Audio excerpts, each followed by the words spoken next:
আমার বাসার কাজের মেয়েটি প্রতিদিন সোফায় ঘুমাতো আর গভীর রাতে চিৎকার করত। আমি তা আমার রুম থেকে শুনতে পেতাম। কিন্তু কাজের মেয়েটি সকালে স্বাভাবিক হয়ে যেত।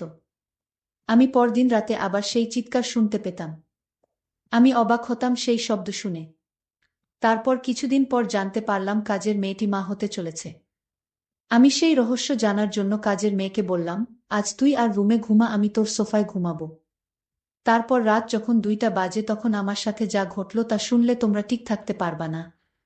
তাহলে আসল ঘটনাটি খুলে বলি। আমি শারমিন। বয়স আমার 26 বছর। আপনারা প্রায় সবাই আমাকে খুব ভালো করেই চেনেন এতদিনে। আমি আমার বেশ কিছু ঘটনা আপনাদের সাথে শেয়ার করেছি এর আগে। আজ বলব কিছুদিন আগের এক রোজার ঈদের রাতের কথা। আমার ড্রাইভারের নাম সৈকত। বয়স 40 বছরের মতো হবে। প্রায় 2 বছর ধরে ও আমাদের গাড়ি চালিয়ে আসছে। ওর আচার আর চাল চলন একটু ভালো করে দেখলে যে কেউই বুঝে ফেলতে পারবে সে একটা খারাপ মানুষ। ওর বউ থাকে গ্রামের বাড়িতে, থাকে ওর সন্তানদের সাথে। সারা বছর ও ঢাকাতেই থাকে আর শুধু পূজার সময় ছুটি নিয়ে বাড়িতে যায় কয়েকদিনের জন্য।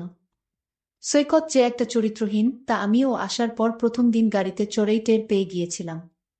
গাড়ি চালানোর থেকে এক অদ্ভুতভাবে তাকিয়ে থাকত। আর খাবার জন্য ঘরে এলেই আমাদের কাজের মেয়ে সাইমার দিকে তাকিয়ে থাকাতো। এমনকি আমার দিকেও তাকিয়ে থাকে সুযোগ পেলেই। প্রথম দিকে একটু কেমন কেমন লাগলেও আস্তে আস্তে ব্যাপারটার সাথে মানিয়ে নিয়েছিলাম, এটা পুরুষদের জন্য স্বাভাবিক মনে করেই।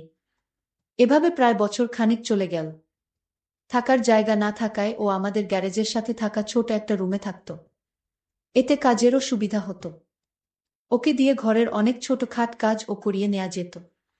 আমি আর সাইমা প্রায় প্রতি রাতেই একসাথে টিভি দেখতাম। যখন আমার স্বামী দেশের বাইরে থাকত, রাত একটু গভীর হয়ে গেলে আমি আমার খাটে এসে ঘুমিয়ে পড়তাম। আর সাইমা একা একা আরও কিছু সময় টিভি দেখে সোফাতেই ঘুমিয়ে পড়ত। ওর ঘরে যেত না। এভাবে একদিন রাতের বেলা আমি টিভি ছেড়ে উঠে এসে আমার খাটে ঘুমিয়েছিলাম আর সাইমা সোফাতে ঘুমিয়েছিল। রাত প্রায় 2টার দিকে কি যেন একটা শব্দে আমার ঘুম ভেঙে গেল। ঘুম ভাঙার পর আমি আর শব্দটা পেলাম না। আমি আবার ঘুমিয়ে পড়তে যাব এমন সময় মনে হল ফ্রিজ থেকে একটু ঠান্ডা পানি খেয়ে নিই।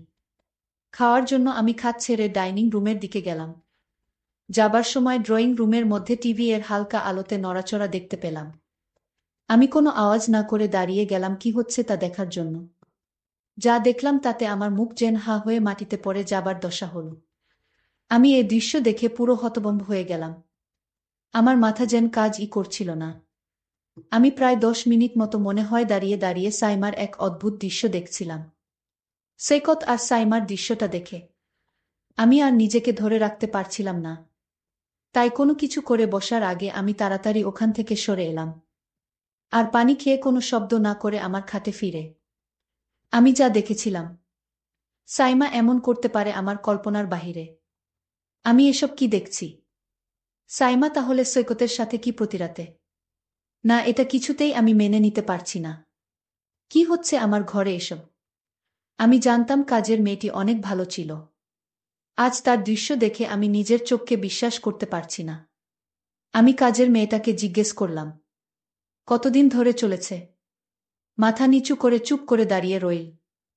আমি ওকে অভয় দিয়ে বললাম, ভয় পাস না, আমি তোকে কিছু বলছি না। কিন্তু ও যদি তোরে কিছু বলে তাহলে আমি ওকে পুলিশে দেবগু। সাইমা তখন হতচকিত হয়ে বলল, না আপা, সৈকত আঙ্কেল আমাকে জোর করে কিছু বলে নাই। আমিই তো ওকে বলেছি। আমরা প্রায় 2 মাস ধইরা আমাদের চলেছে আমি ওর কথা শুনে অবাক হয়ে গেলাম। একটু পরে ওকে বললাম, কি বলছিস? তোর বাপের বয়সী একটা লোকের সাথে 2 মাস ধরে? ওকে তো তুই কাকা বলে ডাকিস। তার উপর ও একজন হিন্দু গো। সাইমা আমার কথা শুনে পুরো চুপ মেরে গেল। মাথা নিচু করে দাঁড়িয়ে রইল। আমি বললাম, কি রে, কিছু বলছিস না কেন? ও কাচুমাচু করে বলল, আপা, বিয়া ভাঙসে আমার 1 বছর আগে। তাই উনি যখন কইল তখন আমি আর না করতে পারলাম না। উনি আমাকে বিয়ের প্রস্তাবও দিয়েছে। হায় রে বোকা মাইয়া, হিন্দু ছেলে তোরে বিয়া করবে? দয়া কইরা কাউরে কিছু বইলেন না আপা। আর ওনারে আপনার বাসার কাছ থিকা বের কইরা দিয়েন না ঘে। আমি বললাম, আচ্ছা, কিন্তু তোর একবার ও মনে হলো না যে তুই একটা হিন্দু লোকের সাথে উত্তরে সাইমা বলল, আপা, উনি হিন্দু হলে কি হবে, ওনার আচরণ অনেক ভালো। উনি মুসলমানের চেয়ে অনেক ভালো। আমি কত মুসলমান দেখেছি, কিন্তু ওনার মতো আমি কাউকে দেখিনি। যে উনি একজন হিন্দু তা শুধু নামে মাত্রই। আমি ওর কথা শুনে পুরোপুরি চুপ হয়ে গেলাম। আর কিছু না বলে আমি ওখান থেকে চলে এলাম। এভাবেই চলছিল ওদের। আমি মাঝখানে আরও অনেকবার ওদেরকে ড্রয়িং রুমের সোফাতে দেখেছি একসাথে বসে গল্প করতে। আমি আর বাধা দেইনি সাইমার কথা চিন্তা করে। এখন আসি মূল ঘটনায়। সেদিন রাতে আমি আর সাইমার অন্যান্য রাতের মতো ড্রয়িং রুমে বসে টিভি দেখছিলাম। রাত প্রায় 12টা বাজে। তার দিকে সাইমা আমাকে জিজ্ঞেস করল, আমি ঘুমাতে যাব কিনা। আমি না বললে ও বলল, সারা দিন বাড়ির কাজের চাপে ও খুব ক্লান্ত। ও ওর রুমে ঘুমাতে চলে যাচ্ছে। এই বলে ও চলে গেল ঘুমাতে। আমি সোফাতে শুয়ে টিভি দেখতে লাগলাম। প্রায় আধা ঘন্টা টিভি দেখার পর আমারও খুব ঘুম আসতে লাগল। কিন্তু আমি টিভি ছেড়ে বেডরুমে গেলাম না। টিভি দেখতে দেখতে আমি সোফাতেই শুয়ে ঘুম ঘুম চোখে টিভি দেখতে লাগলাম। কিছুক্ষণের মধ্যেই আমি ঘুমিয়ে গেলাম। রাত হয়তো তখন 2টা হবে। হঠাৎ একটা শব্দের কারণে আমার ঘুম ভেঙে গেল। ঘুম ভাঙার পর আমার কয়েক মুহূর্ত সময় লাগল। পুরোপুরি সম্বিত ফিরে পাবার পর আমি বুঝতে পারলাম কি ঘটতে যাচ্ছে। আমি ঘুমের ভান ধরে ঘুমিয়ে রইলাম।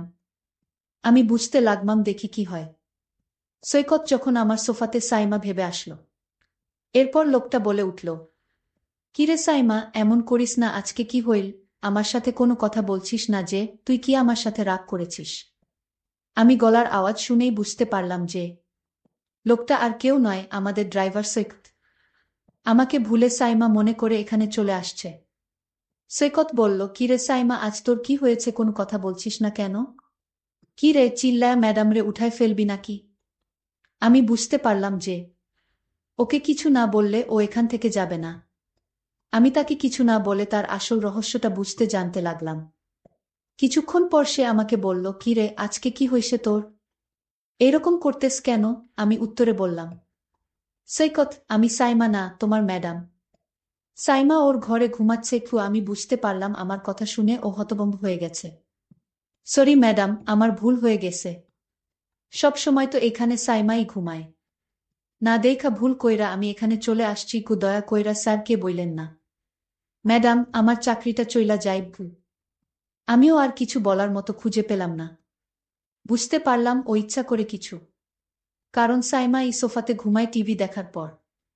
আমার এখানে থাকার কথা না।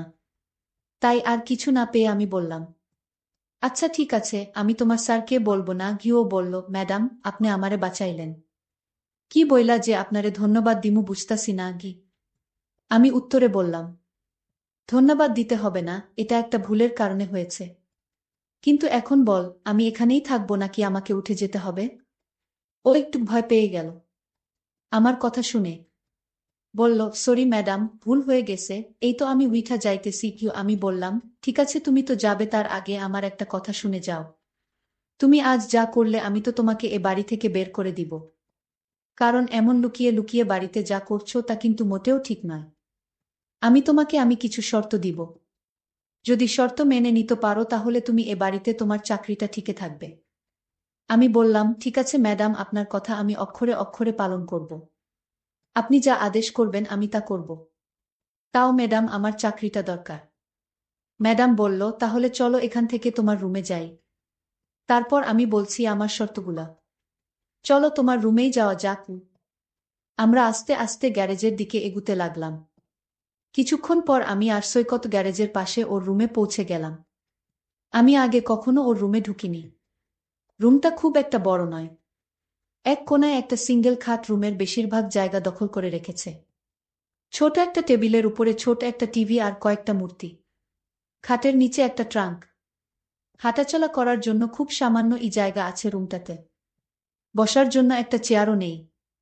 আমি ওর ঘরে ঢোকার সাথে সাথে একটা দুর্গন্ধ পেলাম। আমার দম বন্ধ হয়ে আসতে লাগল।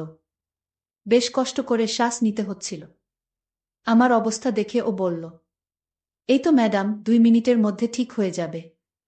আমি ফ্যান ছাইরা দিতেছি কি, এই বলে ও ফ্যান ছাড়ল। মিনিট দুয়েক পরে আমি মোটামুটি ঠিক হয়ে গেলাম। সবকিছু স্বাভাবিক হবার পর আমি বললাম, আচ্ছা, তাহলে আর দেরি না করে আপনার শর্তগুলো শুনে নেওয়া যাক। বলেন ম্যাডাম, বলেন আমার কি করতে হবে? নয়তো আমার যেতে অনেক দেরি হয়ে যাবে। আমি এর কথা শুনে হেসে বললাম, আমি আজ তোমাকে যা বলবো তোমার কিন্তু তাই করতে হবে। আমি বললা, ঠিক আছে ম্যাডাম, আপনি বলুন। আমি তখন সৈকতকে বললাম, তুমি সাইমার সাথে যা করেছিলে আমিও তা করতে চাই। ম্যাডামের এমন কথা শুনে আমার গলা শুকিয়ে গেল। আমি ম্যাডামকে বললাম, আমি এক গ্লাস ঠান্ডা পানি খেয়ে তারপর বলছি। সৈকত তখন এক গ্লাস ঠান্ডা পানি খেয়ে বলল, ম্যাডাম আপনি যা বলেছেন তা কোনোদিন সম্ভব না, কারণ আপনি একজন বড় লোকের মেয়ে ম্যাডাম। আর আমি আপনার গাড়ির ড্রাইভার, আপনি একবার ভেবে দেখেছেন? আমি বললাম, সৈকত তুমি যদি আমার কথা রাখো তাহলে আমি তোমাকে একটা পুরস্কার দিব। আর সেই পুরস্কার পেলে তুমি অনেক খুশি হবে আমি আশা করছি। ম্যাডাম আপনার কথা কি আমি না রেখে পারব? আপনি যা বলবেন তাই হবে। ম্যাডাম তখন বলল, তাহলে দেরি করছো কেন? যাও, আমি এখন যা বলবো তাই করো। তুমি প্রথমে ঘরের জানালাটা বন্ধ করে দিয়ে আসো। আমি ম্যাডামের কথা শুনে অবাক হয়ে গেলাম। আমি ম্যাডামকে বললাম, ম্যাডাম ঘরের জানালা খোলা রেখে কি বলা যায় না? ম্যাডাম তখন রাগ দেখিয়ে বলল, আমি যা বলছি তাই করো, অতিরিক্ত কথা বলবে না। আমি বাধ্য হয়ে ম্যাডামের কথায় ঘরের জানালা বন্ধ করলাম। এবার ম্যাডামকে বললাম, এখন কি করতে হবে? ম্যাডাম বলল, যাও এবার দরজাটা বন্ধ করা। আমি ম্যাডামকে বললাম, ম্যাডাম কি বলছেন? আমি বললাম, একদম চুপ, তুমি আমায় কথা দিয়েছ আমি যা বলি তা তুমি পালন করবে। তাহলে তুমি এখন এরকম আমতা আমতা করছো কেন? আমি ম্যাডামের কথা রাখতে গিয়ে ঘরের দরজাটা লক করে দিলাম। আমি বললাম, ম্যাডাম এখন কি করতে হবে আদেশ করুন ম্যাডাম। ম্যাডাম বলল, এবার ঘরের লাইটটা নিভিয়ে দাও। আমি তখন সত্যি ভয় পেয়ে গেলাম। ম্যাডামে কি পাগল হয়ে গেছে নাকি? আমি বললাম, ম্যাডাম আমি পারবো না। আপনি গিয়ে লাইট বন্ধ করুন। ম্যাডাম বলল, বেয়াদব, আমার মুখের উপর কথা বলিস তুই? আমি ম্যাডামের কথা শুনে বললাম, ম্যাডাম ঠিক আছে, আপনি রাগ করবেন না, আমি বন্ধ করছি। আমি তখন হেসে হেসে বললাম, সৈকত আমি জানি তুমি একজন ভালো মানুষ। আর তাই আমি তোমাকে একটা কথা বলবো, আর সেটা হলো আমি চাই তুমি হিন্দু থেকে মুসলমান হয়ে যাও। যদি তুমি হিন্দু থেকে মুসলমান হও তাহলে তোমার সাইমাকে আমি তোমার সাথে বিয়ে দিব। আর সাইমা যেহেতু মুসলাম আর তাই তার বাবা এটা মেনে নিবে না। আমি ম্যাডামকে বললাম, ম্যাডাম কিন্তু। আমি বললাম, কোনো কিন্তু না, তুমি আমায় আগেই কথা দিয়েছ আমার কথা রাখবে। আর তাছাড়া সাইমা মা হতে চলেছে। আর তাই তোমার এখন তাকে বিয়ে করতে হবে। আর তোমার ঘরে আমি আসার কারণ হচ্ছে আমি তোমাকে পরীক্ষা করছিলাম তুমি ভালো না খারাপ। আসলেই তুমি একজন ভালো মানুষ। তুমি আমার পরীক্ষায় পাশ করলে। সাইমা যা বলছে তাহলে তা সত্যই বলছে। আসলে তোমার মতো মানুষ খুব পাওয়া বড় কঠিন। আমি সাইমার সাথে তোমার বিয়ে দেওয়ার জন্যই তোমাকে এখানে নিয়ে এসেছি। সৈকত বলল, ম্যাডাম আপনার যা ভালো মনে হয় তাই করেন। বন্ধুরা, আজকের গল্পটি তোমাদের কাছে কেমন লাগলো তা অবশ্যই কমেন্ট করে জানাতে ভুলবেন না। আর প্রতিদিন এরকম নতুন নতুন গল্প পেতে আমার চ্যানেলটিকে সাবস্ক্রাইব করে পাশে থাকবেন। ধন্যবাদ।